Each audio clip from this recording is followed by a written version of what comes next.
When we think of God, it is through the lens of what our parents taught us or what we learned about him or her through our many contacts with people in our culture or maybe in another culture. Our problem is, how can a person describe an entity we cannot see, but we have been told exists? If you have been raised in a religious background, you have been told that God exists in your faith, and that will have to do. However, the Bible shows us a side to God that goes far beyond our beliefs through faith. The writers of the Bible were trying to show us the true nature of God in the various anecdotes. They describe God as all-powerful.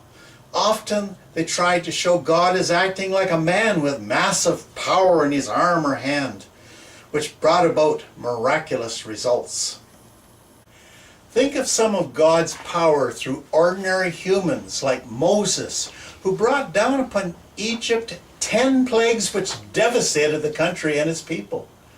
Think of God coming down in a cloud of fire and bellowing smoke on the mountain when he met with the people of Israel in the desert. Think of the power of God in the miracles that he or she performed through people like Elijah and Elisha, who brought children back from the dead. Think of the many powerful miracles Jesus performed, displaying what a person could do if they became totally connected to the Spirit of God. We are always reminded that God will only connect his or her spirit with a person's soul through invitation and intent. Otherwise, he or she will not interfere in our lives because God honors our freedom to choose. So what is this power of God that we speak about? Thanks to our scientists who are learning the composition of quantum energy, we are coming face to face with the power of God. Let me explain. Quantum energy is composed of tiny, invisible to the naked eye, particles of light and light waves. Just like electricity and radio waves that are also invisible, they fill all space around us and even fill us. We think we are alone in this world, but we do have one thing in common. We are all filled with the same energy, and we are far more alike than different. However, what makes quantum light different from any other energy is the power it contains. That power is the power of God.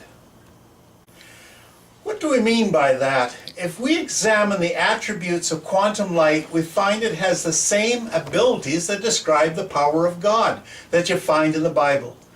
First of all, we are told in the Bible that God can be with us at the same time, and he hears every prayer we utter.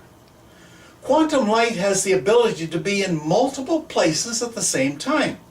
We are told that God knows our every thought and hears every word we say. Quantum light is a message carrier that can instantly carry all messages around the world and across the universe. What we fail to do is realize that God is closer to us than our own breath. God is in us, and we are in God. And regretfully, we don't even realize it. God will either let us go our own way, or on our invitation, connect with us to be our roadmap through life.